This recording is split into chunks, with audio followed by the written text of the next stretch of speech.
Hello everyone, welcome to my channel education point. Education point में आपका स्वागत है। आज हम शशि शरण सर की पुस्तक NCERT 360 डिग्री जो कि क्लास 6 से 12 तक का है, इसमें इतिहास का जो है कक्षा 6 का पार्ट 2 हम देखेंगे। पार्ट 1 में हमने पेज नंबर 1 से 15 तक का सॉल्यूशन किया है। आज हम पार्ट 2 देखेंगे और उसमें कक्षा 6 को समाप्त कर देंगे। इसमें हम पेज नंबर 16 से पेज नंबर 30 तक का सॉल्यूशन करेंगे। आगे में होने वाले सभी प्रतियोगी परीक्षाओं के लिए ये सीरीज जो है बहुत ही महत्वपूर्ण होगा। खास करके BPSC, AEDO, TRE4, BSSC इन सभी एग्ज़ामों में ये बहुत ही महत्वपूर्ण होगा और हर एग्ज़ाम में जो है NCERT से प्रश्न पूछे ही जाते हैं। तो चलिए स्टार्ट करते हैं। यदि आप हमारे चैनल को सब्सक्राइब नहीं किए हैं तो कृपया हमारे चैनल को सब्सक्राइब कर लें एवं साइड में जो बेल आइकन है उन्हें भी प्रेस करें ताकि हमारे चैनल पर आने वाले सभी नए वीडियो का नोटिफिकेशन सबसे पहले आपको प्राप्त हो। तो चलिए बिना देरी के स्टार्ट करेंगे।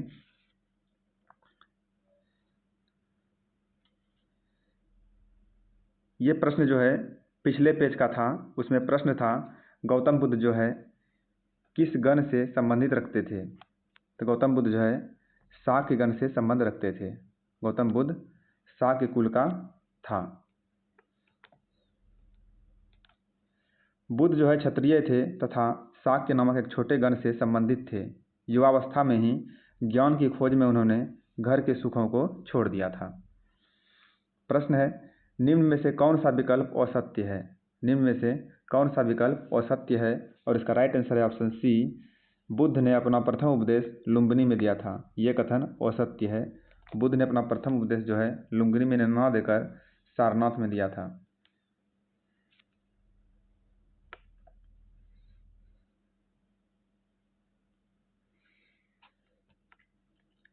बुद्ध क्षत्रिय थे तथा शाक्य नामक एक छोटे गण से संबंधित थे। युवावस्था में ही ज्ञान की खोज में उन्होंने घर के सुखों को छोड़ दिया। अनेक वर्षों तक वे भ्रमण करते रहे तथा अन्य विचारकों से मिलकर चर्चा करते रहे। अंततः ज्ञान प्राप्ति के लिए उन्होंने स्वयं ही रास्ता ढूंढने का निश्चय किया। इसके लिए जो है उन्होंने बोधगया में एक पीपल वृक्ष के नीचे कई दिनों तक तपस्या की। अंततः उन्हें ज्ञान प्राप्त हुआ। इसके बाद वे बुद्ध के रूप में जाने गए। यहाँ से वाराणसी के निकट स्थित सारनाथ गए जहाँ उन्होंने पहली बार उपदेश दिया था। कुशीनारा में मृत्यु से पहले का शेष जीवन उन्होंने पैदल ही एक स्थान से दूसरे स्थान की यात्रा करने और लोगों को शिक्षा देने में व्यतीत किया। अगला प्रश्न है ज्ञान प्राप्ति होने के बाद बुद्ध ने अपना प्रथम उपदेश कहाँ दिया था और इसका राइट आंसर है ऑप्शन बी सारनाथ। ज्ञान प्राप्ति के बाद बुद्ध ने अपना प्रथम उपदेश कहाँ दिया था तो वो दिया था सारनाथ में। प्रश्न है निम्नलिखित में से बुद्ध के संदर्भ में कौन सा कथन सही नहीं है और इसका राइट आंसर है ऑप्शन डी। इनमें से कोई भी कथन जो है सही नहीं है। सभी कथन असत्य हैं।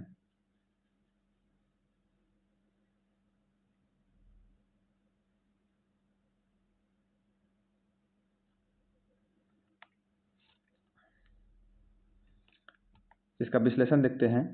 बुद्ध ने जो है शिक्षा दी कि यह जीवन जो है कष्टों और दुखों से भरा हुआ है और ऐसा हमारी इच्छा और लालसाओं के कारण जो हमेशा पूरी नहीं हो सकती, उनके कारण जो है होता है। कभी कभी हम जो सोचते हैं वह प्राप्त कर लेने के बाद भी संतुष्ट नहीं होते हैं एवं और अधिक वस्तुओं को पाने की इच्छा करने लगते हैं। बुद्ध ने इस लिप्सा को लज्जा तृष्णा कहा है। बुद्ध ने शिक्षा दी कि आत्मसंयम अपनाकर हम ऐसी लालसा से मुक्ति पा सकते हैं। उन्होंने लोगों को दयालु होने तथा मनुष्यों के साथ साथ जानवरों के जीवन का भी आदर करने की शिक्षा दी। वे मानते थे कि हमारे कर्मों के परिणाम चाहे वे अच्छे हों या बुरे हमारे वर्तमान जीवन के साथ साथ बाद के जीवन को भी प्रभावित करते हैं। बुद्ध ने अपनी शिक्षा सामान्य लोगों की प्राकृतिक भाषा में दी। बुद्ध ने जो है अपनी शिक्षा सामान्य लोगों की प्राकृत भाषा में दी। इससे सामान्य लोग भी उनके संदेश को समझ सके। अगला प्रश्न है बुद्ध ने अपनी शिक्षा जो है लोगों को प्राकृत भाषा में क्यों दी, तो ये जो है इसलिए दिया क्योंकि सामान्य लोग जो है प्राकृत भाषा की समझ थी, सामान्य लोगों को प्राकृत भाषा की समझ थी, इसीलिए जो है बुद्ध ने अपनी शिक्षा लोगों को प्राकृत भाषा में दिया। अगला प्रश्न है, उपनिषद का शाब्दिक अर्थ क्या होता है? उपनिषद का शाब्दिक अर्थ क्या होता है? तो इसका शाब्दिक अर्थ होता है गुरु के समीप बैठना। गुरु के समीप बैठना उपनिषद का शाब्दिक अर्थ होता है। ऑप्शन बी इसका राइट आंसर है। इसका विश्लेषण देखते हैं। ऐसे कई विचारों का संकलन जो है उपनिषदों में हुआ है। उपनिषद उत्तर वैदिक ग्रंथों का हिस्सा थे। उपनिषद का शाब्दिक अर्थ है गुरु के समीप बैठना। इन ग्रंथों में अध्यापकों और विद्यार्थियों के बीच बातचीत का संकलन किया गया है। प्रायः ये विचार सामान्य वार्तालाप के रूप में प्रस्तुत किए गए हैं। अगला प्रश्न है, निम्नलिखित में से उपनिषद के संदर्भ में सही कथन को चुनें। और इसका राइट आंसर है ऑप्शन 1 और 2। एक मिनट, कथन 1 और 2 जो है दोनों सही है। उपनिषद में अध्यापकों और विद्यार्थी के बीच बातचीत का संकलन किया गया है, ये बिल्कुल सही कथन है। और दूसरा है, इन चर्चाओं में गार्गी, घोषा, मैत्रेयी जैसी स्त्री विचारकों का भी उल्लेख मिलता है। ये दोनों कथन जो है सही है। कथन 1, कथन 2 दोनों सही है।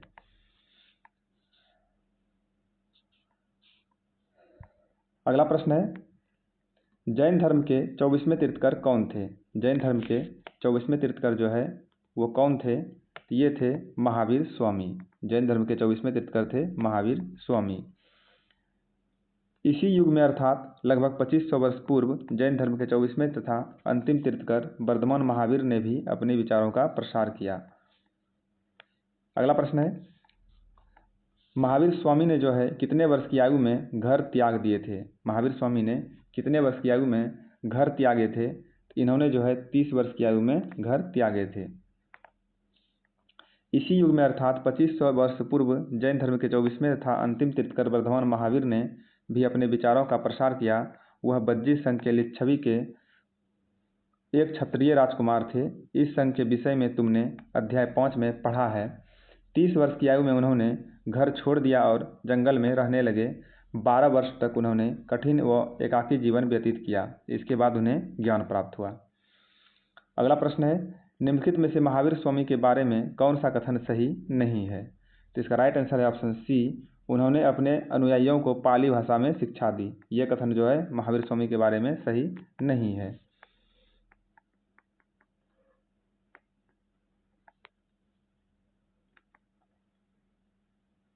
इसका विश्लेषण पढ़ेंगे। एक मिनट। इसी युग में अर्थात लगभग 2500 वर्ष पूर्व जैन धर्म के 24वें तथा अंतिम तीर्थंकर वर्धमान महावीर ने भी अपने विचारों का प्रसार किया। वह बज्जी संघ के लिच्छवी कुल के एक क्षत्रिय राजकुमार थे। इस संघ के विषय में तुमने अध्याय 5 में पढ़ा है। 30 वर्ष की आयु में उन्होंने घर छोड़ दिया और जंगल में रहने लगे। 12 वर्ष तक उन्होंने कठिन व एकाकी जीवन व्यतीत किया। इसके बाद उन्हें ज्ञान प्राप्त हुआ। उनकी शिक्षा सरल थी। सत्य जानने की इच्छा रखने वाले प्रत्येक स्त्री व पुरुष को अपना घर छोड़ देना चाहिए। उन्हें अहिंसा के नियमों का कड़ाई से पालन करना चाहिए, अर्थात किसी भी जीव को ना तो कष्ट देना चाहिए और ना ही उसकी हत्या करनी चाहिए। महावीर का कहना था, सभी जीव जीना चाहते हैं और सभी के लिए जीवन प्रिय है। महावीर ने अपनी शिक्षा प्राकृत भाषा में दिया था। महावीर ने जो है अपनी शिक्षा प्राकृत भाषा में दी। यही कारण है कि साधारण जन भी उनके तथा उनके अनुयायियों की शिक्षाओं को समझ सके। देश के अलग अलग हिस्सों में प्राकृत के अलग अलग रूप प्रचलित थे। प्रचलन क्षेत्र के आधार पर ही उनके अलग अलग नाम से थे। जैसे मगध में बोली जाने वाली प्राकृत मागधी कहलाती थी। अगला प्रश्न है, संस्कृत भाषाओं में व्याकरण की रचना करने वाले विद्वान कौन थे? तो वो थे पाणिनि। संस्कृत भाषा में व्याकरण की रचना करने वाले विद्वान थे पाणिनि।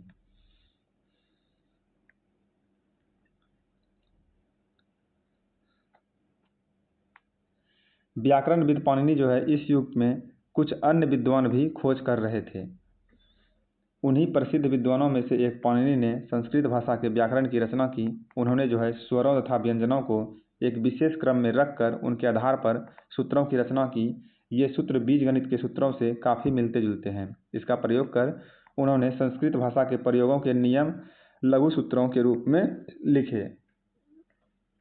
अगला प्रश्न है, महावीर स्वामी और गौतम बुद्ध ने अपनी शिक्षा जो है किस भाषा में दी थी? दोनों ने जो है अपनी शिक्षा प्राकृत भाषा में दी थी ताकि लोगों को आसानी से ये भाषा समझ में आ सके। अगला प्रश्न है, निम्नलिखित में से जैन धर्म के संबंधित कौन सा कथन सही नहीं है? और इसका राइट आंसर है ऑप्शन डी,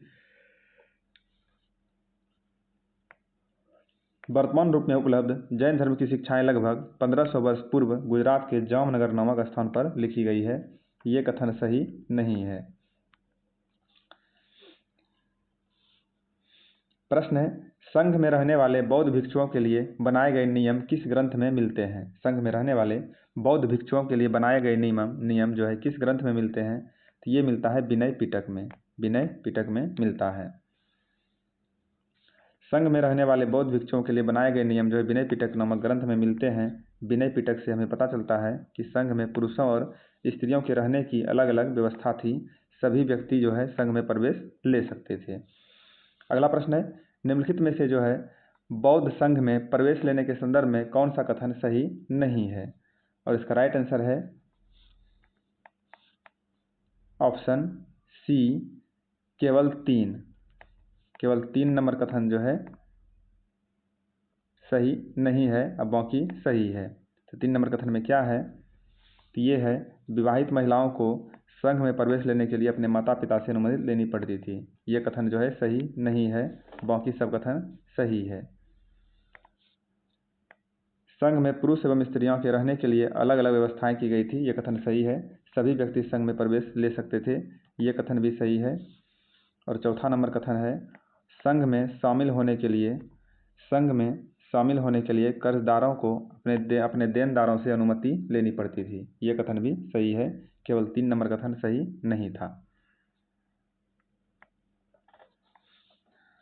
अगला प्रश्न है, भिक्षुनियों क्या करते थे? भिक्षुनियों कहाँ रहते थे? क्या नहीं करते थे? भिक्षुनी और भिक्षुनियों जो है कहाँ रहते थे? तो ये गुफा में रहते थे। भिक्षुनी और भिक्षुनियों गुफा में रहते थे। जैन तथा बौद्ध भिक्षु पूरे साल एक स्थान से दूसरे स्थान घूमते हुए उपदेश दिया करते थे। केवल वर्षा ऋतु में जब यात्रा करना कठिन हो जाता था तो वे एक स्थान पर ही निवास करते थे। ऐसा समय वे अपने अनुयायियों द्वारा उद्यानों में बनवाए गए अस्थायी निवासों में अथवा पहाड़ी क्षेत्रों की प्राकृतिक गुफाओं में रहते थे। अगला प्रश्न है, पहाड़ियों को काटकर बने कई गुफा कार्ले गुफा जहाँ भिक्षुनियों इन स्थलों में रहकर ध्यान करते थे, यह गुफा कहाँ स्थित है? यह गुफा स्थित है महाराष्ट्र में। महाराष्ट्र में यह गुफा स्थित है।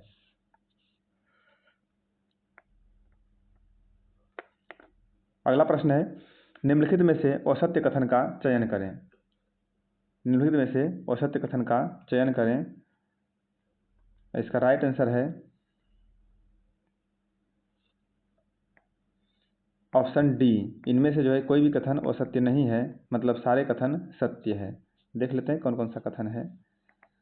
इनमें से सभी कथन सत्य है, कोई भी कथन असत्य नहीं है। बुद्ध के अनुयायी जब भिक्षुओं की श्रेणी में प्रवेश करते हैं तो वे अपना वर्ण, श्रेणी और परिवार त्याग देते हैं। यह कथन सही है। और दूसरा है, पहले मूर्तियों में बुद्ध की उपस्थितियां सिर्फ खास संकेतों के माध्यम से दर्शाई जाती थी, अब बुद्ध की प्रतिमा वो बने जाने लगी। ये भी कथन सही है। और अगला कथन है,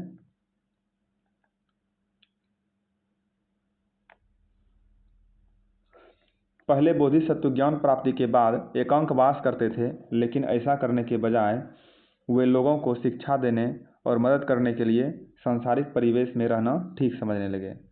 यह कथन भी सही है। इसका राइट आंसर है ऑप्शन डी। इनमें से कोई भी कथन असत्य नहीं है।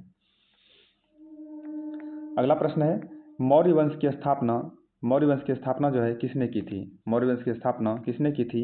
इसकी स्थापना जो है चंद्रगुप्त मौर्य ने किया था। मौर्य वंश की स्थापना चंद्रगुप्त मौर्य ने किया था। अशोक जिस साम्राज्य पर शासन करते थे उसकी स्थापना उनके दादा चंद्रगुप्त मौर्य ने लगभग 2300 साल पहले की थी। चाणक्य या कौटिल्य के नाम से एक बुद्धिमान व्यक्ति ने चंद्रगुप्त की सहायता की थी। चाणक्य के कई विचार हमें अर्थशास्त्र नाम की किताब में मिलते हैं।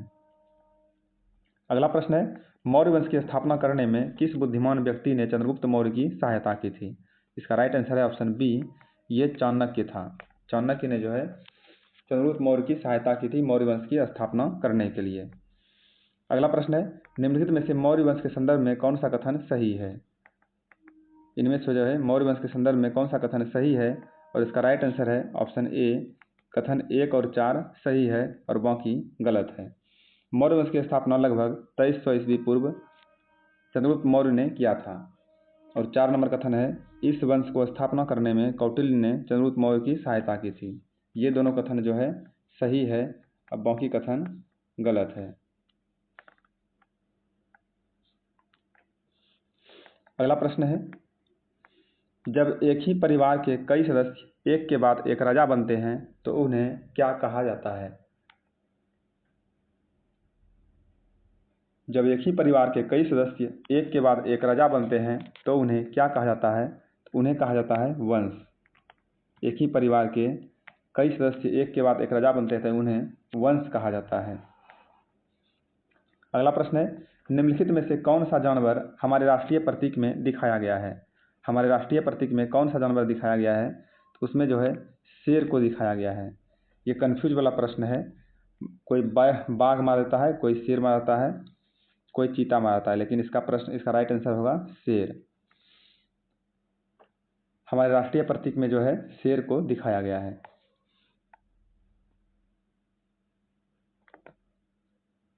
राज्य साम्राज्य में कैसे भिन्न है? राज्य जो है साम्राज्य में कैसे भिन्न है? इसका राइट आंसर है ऑप्शन डी, उपरोक्त सभी। उपरोक्त सभी जो है राज्य साम्राज्य में भिन्न होते हैं। साम्राज्य जो है राज्यों से बड़े होते हैं, उसकी रक्षा करने के लिए बड़ी सेनाओं की ज़रूरत होती है। साम्राज्य को संचालन के बड़ी संख्या में अधिकारियों की ज़रूरत होती है जो टैक्स इकट्ठा करें। अगला प्रश्न है,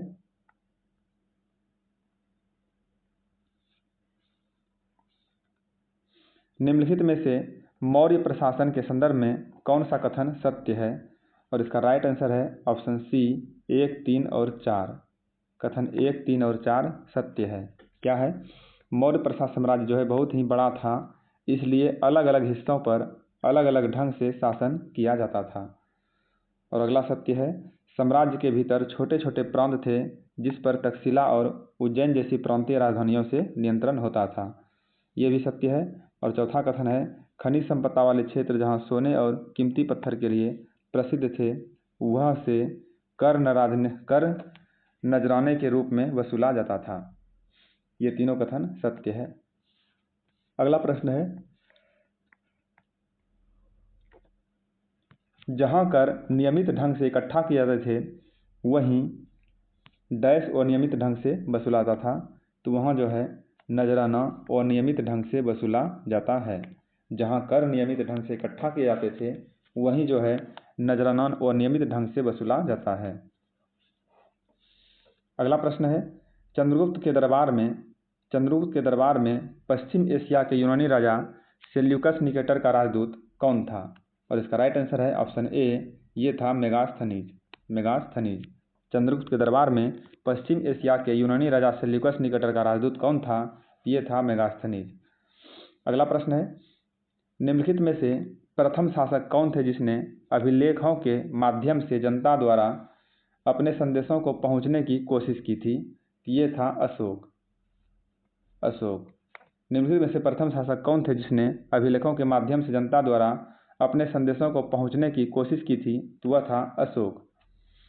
अगला प्रश्न है, अशोक का अधिकांश शिलालेख किस भाषा में थे? अशोक का अधिकांश शिलालेख था प्राकृत भाषा में। अशोक का अधिकांश शिलालेख किस भाषा में था? तो वह था प्राकृत भाषा में और लिपि था ब्राह्मी। निम्न में से तटवर्ती उड़ीसा का पुराना नाम क्या है? तटवर्ती उड़ीसा का जो है पुराना नाम निम्न में से क्या है? तो ये है कलिंग। उड़ीसा का पुराना नाम क्या है? तो वो है कलिंग।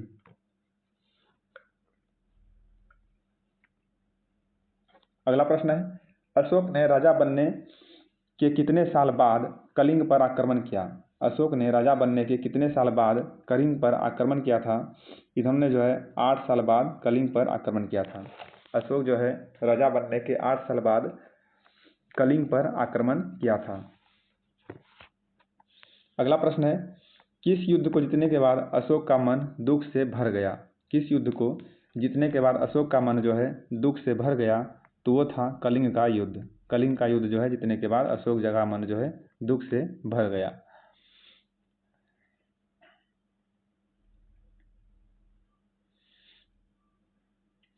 इसका विश्लेषण एक बार पढ़ते हैं। कलिंग युद्ध जो है बहुत ही महत्वपूर्ण युद्ध था अशोक के जीवन काल का। अपने एक अभिलेख में अशोक ने यह बात कही कि राजा बनने के 8 साल बाद मैंने कलिंग विजय की। लगभग 1.5 लाख लोग बंदी बना लिए गए, 1 लाख से भी ज़्यादा लोग मारे गए। इससे मुझे अपार दुख हुआ। क्या जब किसी स्वतंत्र देश को जीता जाता है तो लाखों लोग मारे जाते हैं और बहुत सारे बंदी बनाए जाते हैं। इसमें ब्राह्मण और श्रमण भी मारे जाते हैं। जो लोग अपने सगे संबंधियों और मित्रों को बहुत प्यार करते हैं तथा दासों और मृतकों के प्रति दयावान होते हैं, वे भी युद्ध में या तो मारे जाते हैं या अपने प्रियजनों को खो देते हैं। इसलिए मुझे पश्चाताप हो रहा है। अब मैंने धर्म पालन करने एवं दूसरों को इसकी शिक्षा देने का निश्चय किया है।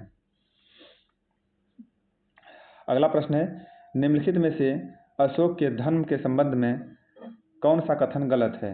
अशोक के धर्म के संदर्भ में जो है निम्नलिखित में से कौन सा कथन गलत है? तो इसका राइट आंसर है ऑप्शन बी, केवल 3 नंबर कथन जो है गलत है, अब बाकी सब सही है। 3 नंबर कथन में क्या है? बलपूर्वक के माध्यम से लोगों को दिल जीतना धर्म से ज़्यादा अच्छा है। ये कथन जो है बिल्कुल गलत है, बाकी सभी कथन सत्य है। तो सत्य कथन को एक बार नजर करते हैं। अशोक के धर्म में किसी देवता की पूजा और कर्मकांड की आवश्यकता जो है नहीं थी। समाज के अंदर कई समस्याएं थी। इन समस्याओं को निदान करने के लिए उन्होंने धम्म महावतन के नाम के अधिकारियों की नियुक्ति की, जो जगह जगह घूमकर धर्म की शिक्षा देते थे। अगला है, अशोक ने धम्म के विचारों को प्रसारित करने के लिए सीरिया, मिस्र, ग्रीस में दूत भेजे थे। ये तीनों कथन सत्य है और जो है 3 नंबर कथन असत्य है।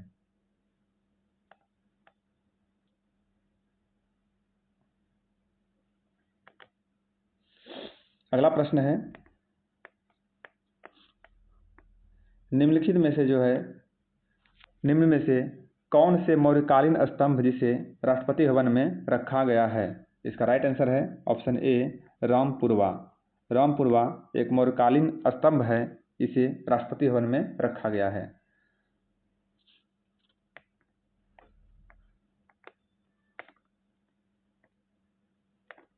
मौर्य साम्राज्य का पतन कितने वर्ष पहले हुआ था? मौर्य साम्राज्य का पतन कितने वर्ष पहले हुआ था? ये 2200 साल पहले हुआ था। मौर्य साम्राज्य का पतन जो है 2200 साल पहले हुआ था। लगभग 2200 वर्ष पहले मौर्य साम्राज्य का पतन हो गया। इसके स्थान पर कई नए राज्यों का उदय हुआ। पश्चिमोत्तर में तथा उत्तर भारत के कुछ भागों में करीब 100 सालों तक हिंद यवन राजाओं का शासन रहा। अगला प्रश्न है, निम्नलिखित में से कौन सा कथन सही है? और इसका राइट आंसर है ऑप्शन सी, कथन 1 और 2 दोनों सही है। कथन 1 और 2 जो है दोनों सही है। मौर्य वंश के पतन के बाद पश्चिमोत्तर में तथा उत्तर भारत में 100 वर्षों तक हिंद यूनानी राजाओं का शासन रहा। और दूसरा कथन है, दक्षिण भारत में 2200 से 1800 साल पूर्व के बीच चोलों, चेरों तथा पांड्यों ने शासन किया। ये दोनों कथन सत्य है। अगला प्रश्न है, दक्षिण भारत में 2200 से 1800 साल पूर्व तक किस वंश का शासन रहा? दक्षिण भारत में 2200 से 1800 साल पूर्व तक किस वंश का शासक रहा? तो इसका राइट आंसर है ऑप्शन डी, उपर्युक्त सभी। इसमें जो है चोल, पांड्य एवं चेर वंश का शासक रहा। अगला प्रश्न है, भारतीय उपमहाद्वीप में लोहे का प्रयोग लगभग कितने वर्ष पूर्व हुआ? भारतीय उपमहाद्वीप में लोहे का प्रयोग लगभग 3000 वर्ष पूर्व हुआ था। भारतीय उपमहाद्वीप में लगभग लोहे का प्रयोग 3000 वर्ष पूर्व हुआ था। अगला प्रश्न है,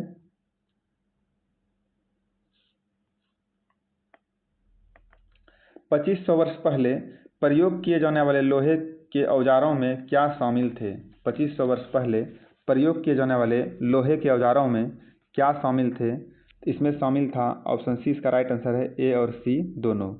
ए और सी दोनों, ए और बी होना चाहिए। इसमें शामिल थे हल के फल और कुल्हाड़ी, हल के फाल और कुल्हाड़ी शामिल थे।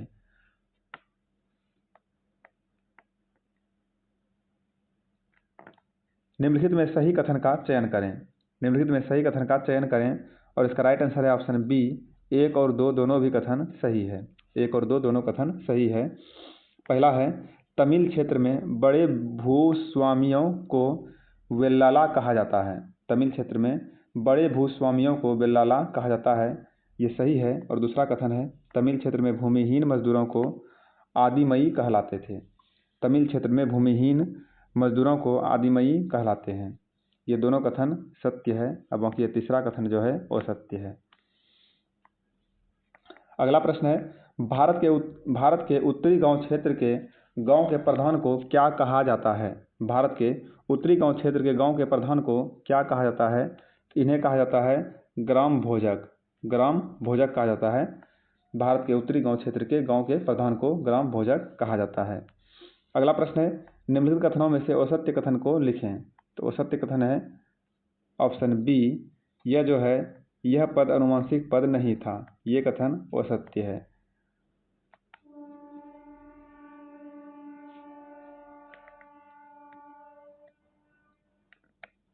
अगला प्रश्न है, उत्तर भारत स्वतंत्र कृषक को क्या कहा जाता है। उत्तर भारत स्वतंत्र कृषक को क्या कहा जाता है। इन्हें कहा जाता है गृहपति। गृहपति कहा जाता है। उत्तर भारत के स्वतंत्र कृषक को गृहपति कहा जाता है। तमिल की प्राचीनतम रचनाओं को क्या कहा जाता है। तमिल की प्राचीनतम रचनाओं को क्या कहा जाता है। इसे कहा जाता है संगम साहित्य। तमिल की प्राचीनतम रचनाओं को संगम साहित्य कहा जाता है। अगला प्रश्न है, तांबे के सिक्कों पर विभिन्न आकृतियों के ठप्पे से बनाए जाने के कारण उन्हें क्या कहा जाता है। तो इसका राइट आंसर है ऑप्शन बी, आहत। तांबे के सिक्कों पर विभिन्न आकृतियों के ठप्पे से बनाए जाने के कारण उन्हें आहत कहा जाता है। अगला प्रश्न है, मथुरा नगर किसके लिए प्रसिद्ध है। मथुरा नगर जो है प्रसिद्ध है उपर्युक्त सभी के लिए। उपर्युक्त सभी के लिए, यातायात के लिए, व्यापार के लिए और मूर्तियां बनाने के लिए मथुरा नगर प्रसिद्ध है। अगला प्रश्न है,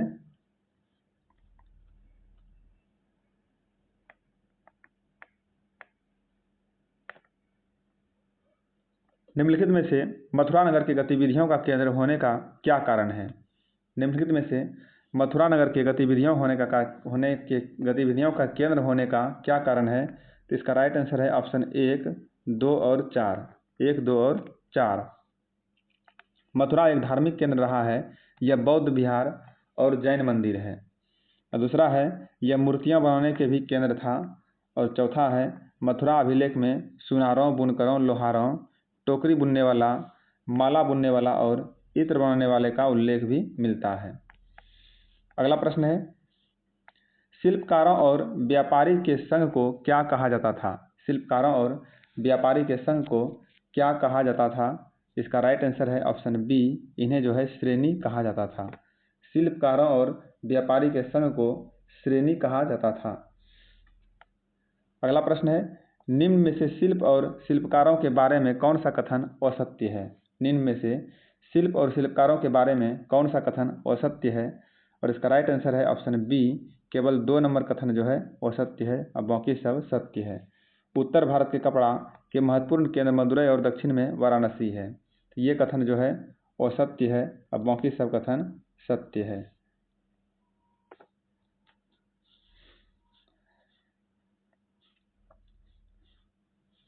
अगला प्रश्न है, उत्तर भारत में कपड़ा का महत्वपूर्ण केंद्र कौन सा था। उत्तर भारत में कपड़ा का महत्वपूर्ण केंद्र था वाराणसी। उत्तर भारत में कपड़े का महत्वपूर्ण केंद्र कौन सा था, तो ये था वाराणसी। अगला प्रश्न है, निम्नलिखित में से सूत काटने और बुनने के नियम के संबंधित कथन पर विचार करें। और इसका राइट आंसर है, इसमें सही कथन की पहचान करना है, तो इसका राइट आंसर है 1, 3 और 4। 1, 3 और 4 जो है सही है। देख लेते हैं, ऊन, पड़ों की छाल, कपास, पटुआ तथा सन को तैयार करने के काम में विधवाओं, वृद्धा वेश्याओं, सेविकाओं और अवकाश प्राप्त देवदासियों को लगाया जाता था। ये कथन जो है सत्य है। और अगला कथन है 3 और 4। 3 और 4 जो है सत्य है। अगर जो महिला अपना पूरा काम नहीं करती थी उन्हें जो है जुर्माना के तौर पर उसके हाथ काट दिए जाते थे। ये भी सही है। और चौथा कथन है औरतों द्वारा तैयार मॉल को जांचने के लिए रोशनी रहती थी। अगर निरीक्षक उस औरत की तरफ देखता या इधर उधर की बात करता तो उसे सजा मिलनी चाहिए। ये भी सत्य कथन है। अगला प्रश्न है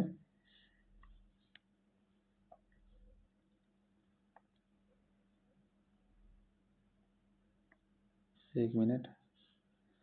अगला प्रश्न है निम्न में से अरिकमेडु क्या था। निम्न में से अरिकमेडु क्या था। तो अरिकमेडु एक पत्तन था। अरिकमेडु क्या था। अरिकमेडु एक पत्तन था। बेरीगाजा यानी भरूच क्या था। बेरीगाजा अर्थात भरूच क्या था। ये था बंदरगाह। बंदरगाह था। बेरीगाजा अर्थात भरूच जो है बंदरगाह था।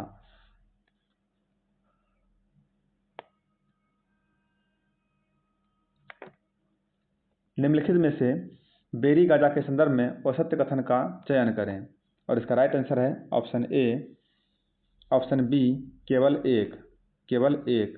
केवल एक नंबर कथन जो है वो सत्य है, बाकी सब सत्य है। बेरीगाजा एक समुद्री जहाज था। समुद्री जहाज नहीं था, यह एक बंदरगाह था। ये कथन असत्य है, बाकी सब सत्य है।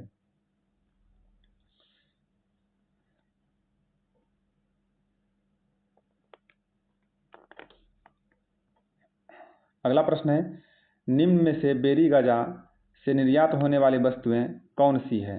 निम्न में से बेरीगाजा से निर्यात होने वाली वस्तुएं कौन सी है। तो वो वस्तुएं हैं हाथी दांत। हाथी दांत। बेरीगाजा से निर्यात होने वाली वस्तुएं कौन सी है। तो वो वस्तु है हाथी दंत। बेरीगाजा से के आयात होने वाली वस्तुएं कौन सी है। बेरीगाजा से आयात होने वाली वस्तुएं कौन सी है। तो इसका राइट आंसर है ऑप्शन डी उपयुक्त सभी। उपयुक्त सभी वस्तुएं जो है बेरीगाजा से आयात होते थे। तो वे थे शराब, मूंगा और सोना और चांदी के सिक्के। अगला प्रश्न है निम्नलिखित में से सही कथन का चयन करें। निम्नलिखित में सही कथन का चयन करें और इसका राइट आंसर है ऑप्शन सी कथन 1 और 2 दोनों सही है। कथन 1 में क्या है दक्षिण भारत का जो है सोना मसाले खास तौर पर काली मिर्च और कीमती पत्थर के लिए प्रसिद्ध है। ये कथन सही है। और दूसरा कथन है काली मिर्च की रोमन साम्राज्य में इतनी मांग थी कि इसे काले सोने के नाम से जाने लगा। ये दोनों कथन सत्य है। अगला प्रश्न है तमिल शब्द मोमेंदार का अर्थ क्या है। तमिल शब्द मोमेंदार का क्या अर्थ है। इसका अर्थ होता है 3 मुखिया। तमिल शब्द मोमेंदार का अर्थ क्या है। तो इसका अर्थ है 3 मुखिया। अगला प्रश्न है 2300 साल पहले दक्षिण भारत का सबसे शक्तिशाली राज्य कौन सा था। 2300 साल पहले दक्षिण भारत का सबसे शक्तिशाली राज्य कौन सा था। इसका राइट आंसर है ऑप्शन डी सभी। ये सभी जो है दक्षिण भारत में का जो है सबसे शक्तिशाली राज्य था 2300 साल पहले। ये था चोल, पांड्य और चेर। चोल, पांड्य और चेर। अगला प्रश्न है गुप्त वंश के प्रसिद्ध शासक कौन था। गुप्त वंश के प्रसिद्ध शासक था समुद्रगुप्त। गुप्त वंश के प्रसिद्ध शासक कौन था। तो वो था समुद्रगुप्त। निम्न में से किस अभिलेख में समुद्रगुप्त के विजयों का इतिहास वर्णन मिलता है। तो इसका राइट आंसर है ऑप्शन सी प्रयाग प्रशस्ति अभिलेख। प्रयाग प्रशस्ति अभिलेख में जो है समुद्रगुप्त के विजयों का इतिहास का वर्णन मिलता है। अगला प्रश्न है निम्नलिखित में से सही कथन को चयन करें और इसका राइट आंसर है ऑप्शन ए कथन 1, 3 और 4 जो है सही है। क्या है कथन 1 में इलाहाबाद प्रशस्ति अभिलेख का संबंध समुद्रगुप्त से है। प्रशस्ति का एक संस्कृत शब्द है जिसका अर्थ होता है प्रशंसा। और 4 नंबर है समुद्रगुप्त जो है गुप्त वंश का जो है महान शासक था। ये तीनों कथन सत्य है, बाकी 2 नंबर कथन जो है वो सत्य है। अगला प्रश्न है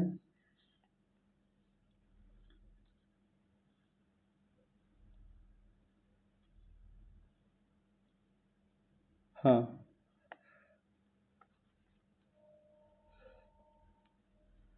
निम्नलिखित में से प्रयाग प्रशस्ति अभिलेख के संदर्भ में असत्य कथन का चयन करें।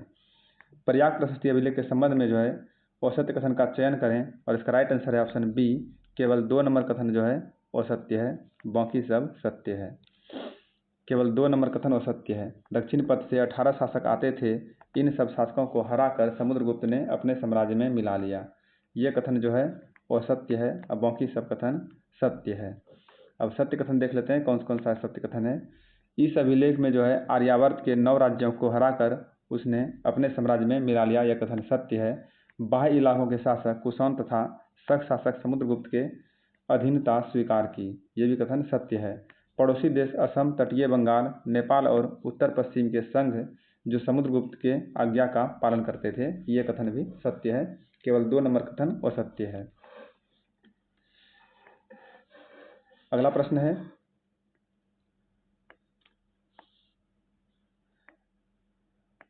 निम्न में से किस शासक के सिक्कों पर वीणा बजाते हुए दिखाया गया है? निम्न में से किस शासक के सिक्कों पर वीणा बजाते हुए दिखाया गया है? तो वो शासक है समुद्रगुप्त। समुद्रगुप्त को जो है उनके सिक्कों पर वीणा बजाते हुए दिखाया गया है। समुद्रगुप्त को जो है उनके सिक्कों पर वीणा बजाते हुए दिखाया गया है। अगला प्रश्न है, गुप्त वंश के कौन से पहले शासक थे जिन्होंने महाराजाधिराज की उपाधि धारण की थी? गुप्त वंश के पहले कौन से शासक थे जिन्होंने महाराजाधिराज की उपाधि धारण की थी? तो वो शासक था चंद्रगुप्त प्रथम। चंद्रगुप्त प्रथम वो शासक था जिन्होंने सबसे पहले महाराजाधिराज की उपाधि धारण की थी। अगला प्रश्न है, निम्न में से कौन सा कथन गलत है?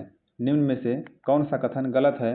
और इसका राइट आंसर है ऑप्शन बी, चंद्रगुप्त प्रथम ने जो है शकों पर विजयों के प्रतीक के रूप में शक संवत की स्थापना की थी। ये कथन जो है बिल्कुल गलत है, यह कथन सत्य नहीं है। अगला प्रश्न है, निम्न में से हर्षवर्धन के दरबारी कवि कौन थे? निम्न में से हर्षवर्धन के दरबारी कवि कौन थे? तो इसका दरबारी कवि था बाणभट्ट। बाणभट्ट जो है हर्षवर्धन का दरबारी कवि था।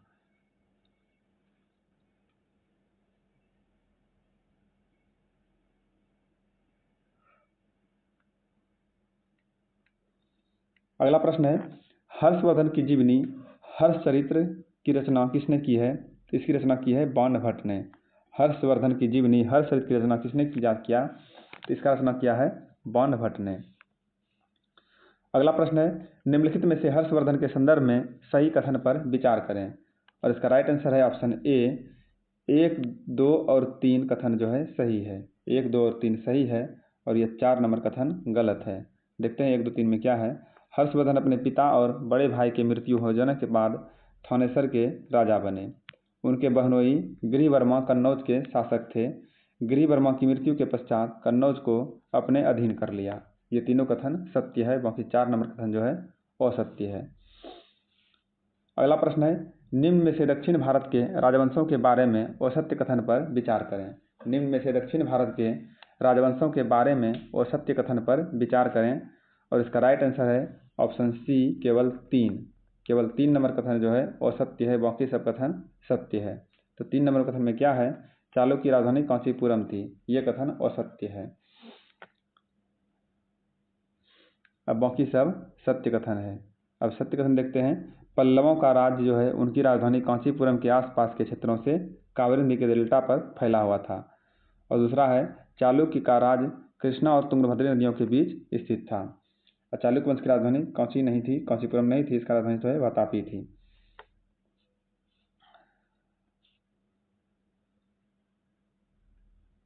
अगला प्रश्न है, निम्न में से ऐहोल अभिलेख का संबंध किस शासक से है? ऐहोल अभिलेख का संबंध जो है निम्न में से किस शासक से है? तो इसका संबंध है पुलकेशिन द्वितीय से। ऐहोल अभिलेख का संबंध किस शासक से है? तो इसका संबंध है पुलकेशिन द्वितीय से। ऐहोल अभिलेख के प्रशस्ति को रचित किया था किसने? ऐहोल अभिलेख के प्रशस्ति को किसने रचित किया था? इसको जो है रवि कीर्ति ने रचित किया था। ऐहोल अभिलेख प्रशस्ति को रवि कीर्ति ने रचित किया था। अगला प्रश्न है, निम्नलिखित में से दक्षिण राज्य के प्रशासन के संदर्भ में कौन सा कथन असत्य है?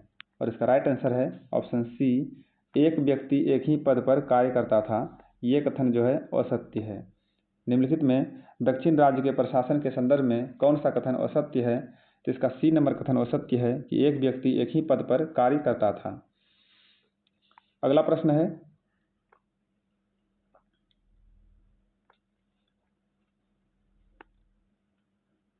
एक मिनट।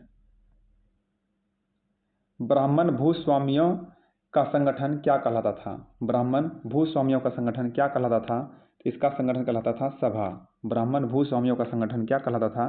तो इसका संगठन कहलाता था सभा। अगला प्रश्न है, निम्न में से व्यापारियों के संगठन का क्या नाम था? निम्न में से व्यापारियों के संगठन का नाम क्या है? तो इसका नाम है नागरम। व्यापारियों के संगठन का नाम क्या है? तो इसका नाम है नागरम। अगला प्रश्न है, निम्न में से प्रसिद्ध नाटक अभिज्ञान शाकुंतलम के रचनाकार कौन थे? तो अभिज्ञान शाकुंतलम के रचनाकार थे कालिदास। अभिज्ञान शाकुंतलम, कुमार संभवम, ये सब जो है कालिदास की रचना है। अगला प्रश्न है, निम्नलिखित में से प्रसिद्ध पुस्तक अभिज्ञान शाकुंतलम में किसकी कहानी मिलती है? अभिज्ञान शाकुंतलम में जो है किसकी कहानी मिलती है? तो इसका राइट आंसर है ऑप्शन डी, बी और सी दोनों। इसमें मिलती है दुष्यंत और शकुंतला का वर्णन मिलता है। इसका विश्लेषण देखते हैं। उसका सबसे प्रसिद्ध नाटक जो है अभिज्ञान शाकुंतलम है। दुष्यंत नामक एक राजा और शकुंतला नामक की एक युवती की प्रेम कहानी है ये। इस नाटक में एक गरीब मछुआरे के साथ राज कर्मचारियों के दुर्व्यवहार की बात कही गई है। अगला प्रश्न है, ग्रामवासी राजा के लिए क्या क्या लेकर आते थे? इसका राइट आंसर है ऑप्शन डी, उपर्युक्त सभी। ग्रामवासी राजा के लिए लेकर आते थे दही, फूल की उपहार और गुड़। दही, फूल की उपहार और गुड़ जो है ग्रामवासी राजा के लिए लेकर आते थे।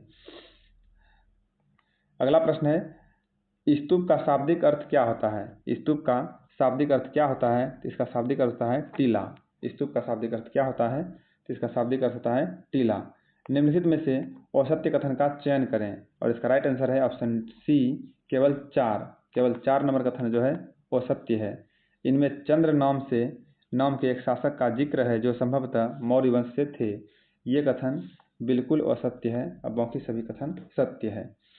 देख लेते हैं सत्य कथन क्या है। तो सत्य कथन है, महरौली में कुतुब मीनार के परिसर में खड़ा यह लौह स्तंभ भारतीय शिल्पकारों की कुशलता का एक अद्भुत उदाहरण है। ये कथन सत्य है। इसका निर्माण जो है लगभग 1500 साल पहले हुआ है। इसकी ऊंचाई 7.2 मीटर और वजन 3 टन से भी ज़्यादा है। ये तीनों कथन सत्य है और बाकी 4 नंबर कथन जो है असत्य है। अगला प्रश्न है, एक मिनट। महरौली का लौह स्तंभ जो है किस शहर में स्थित है? महरौली का लौह स्तंभ किस शहर में स्थित है? तो यहाँ का लौह स्तंभ जो है दिल्ली में स्थित है। महरौली का लौह स्तंभ दिल्ली में स्थित है। अगला प्रश्न है, निम्नलिखित में से स्तूप के बारे में कौन सा कथन सत्य है? और इसका राइट आंसर है ऑप्शन ए, 1 और 2 नंबर कथन जो है सत्य है। 1 और 2 नंबर कथन सत्य है। स्तूप अलग अलग आकार के होते थे, कभी गोल या लंबे तो कभी बड़ा या कभी छोटा। और दूसरा है, सभी स्तूपों में एक छोटा सा डिब्बा रखा होता था। इन डिब्बों में से बुद्ध या उनके अनुयायी के शरीर के अवशेष या उनके द्वारा उपयोग किए गए कीमती पत्थर या सिक्के रखे होते हैं। ये दोनों कथन सत्य है। अगला प्रश्न है,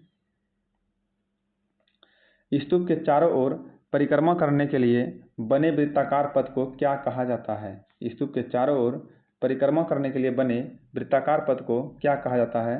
तो इसका राइट आंसर है ऑप्शन बी, इन्हें प्रदक्षिणा पथ कहा जाता है। इन्हें प्रदक्षिणा पथ कहा जाता है।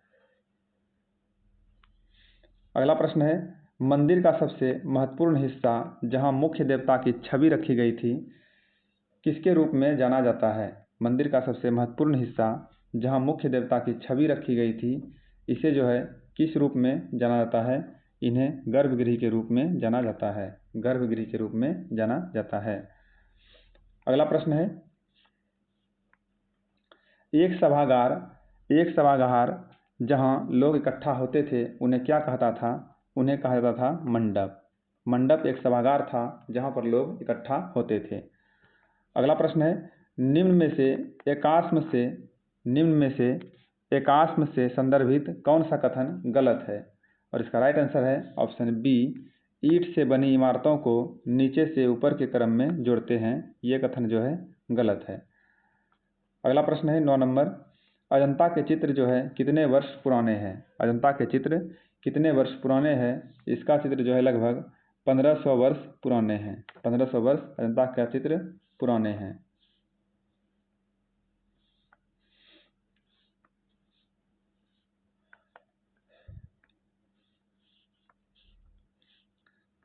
अगला प्रश्न है, अजंता की गुफा के संदर्भ में गलत कथन को चुनें। अजंता के गुफा के संदर्भ में गलत कथन को चुनें और इसका राइट आंसर है ऑप्शन डी, इस महान कृतियों को बनाने वाले कलाकार मौर्य वंश से संबंधित थे।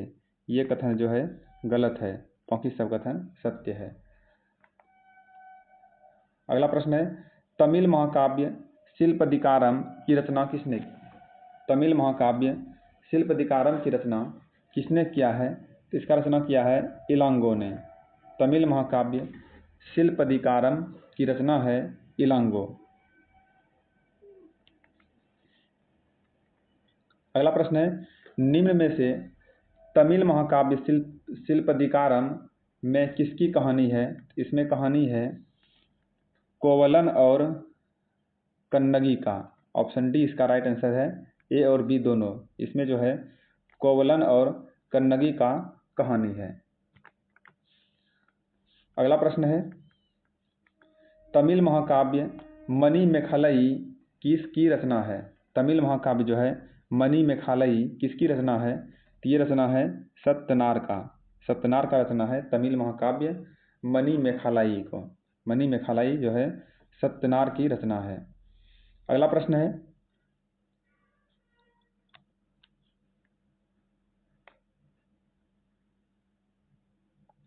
निम्न में से मणिमेखलाई में किसकी कहानी मिलती है? मणिमेखलाई में जो है किसकी कहानी मिलती है? ऑप्शन डी इसका राइट आंसर है, ए और सी दोनों। ए और सी दोनों। इसमें जो है कोवलन और माधवी की बेटी की कहानी मिलती है।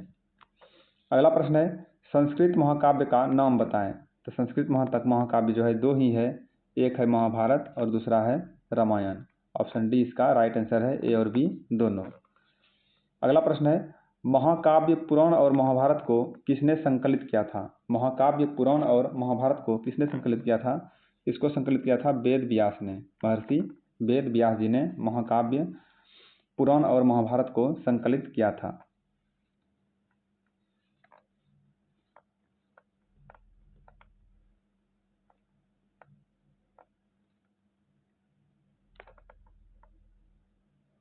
अगला प्रश्न है, आर्यभट्टियम नामक पुस्तक की रचना किसने की है? आर्यभट्टियम नामक पुस्तक की रचना किया है आर्यभट्ट ने। आर्यभट्टियम नामक पुस्तक की रचना किसने की है? तो इसकी रचना की है आर्यभट्ट ने। नेक्स्ट प्रश्न है, निम्नलिखित को सुमेलित करें। निम्नलिखित को सुमेलित करें। ऑप्शन बी इसका राइट आंसर है। ऑप्शन बी जो है इसका राइट आंसर है, ए का सी, 2 का डी, 3 का ए, 4 का बी। मेघदूत की रचना जो है कालिदास ने किया था, ये लिखा हुआ है। चरक संहिता का रचना चरक ने किया है। शिल्पकारिधर्म की रचना किया है इलांगो ने। और मणि मेखलई की रचना किया है सतनार ने। इस तरह से हमारा ये क्लास 6 जो है हिस्ट्री का क्लास 6 पूरा समाप्त होता है। अब अगला मेरा आएगा ज्योग्राफी। मैंने पहले 2 दिन पॉलिटिकल करवाया है, फिर 2 दिन हिस्ट्री करवाया, अब मेरा 2 दिन ज्योग्राफी चलेगा। इसी तरह हम तीनों सब्जेक्ट को साथ में लेकर चलेंगे 2-2 दिन करके, तो हमारा एक साथ तीनों बुक समाप्त हो जाएगा, फिर अगला बुक देखेंगे। तो इस वीडियो को हम यहीं समाप्त करते हैं। तब तक के लिए धन्यवाद। यदि हमारा यह प्रयास अच्छा लग रहा हो तो कृपया लाइक, कमेंट एवं शेयर भी अवश्य करें। धन्यवाद।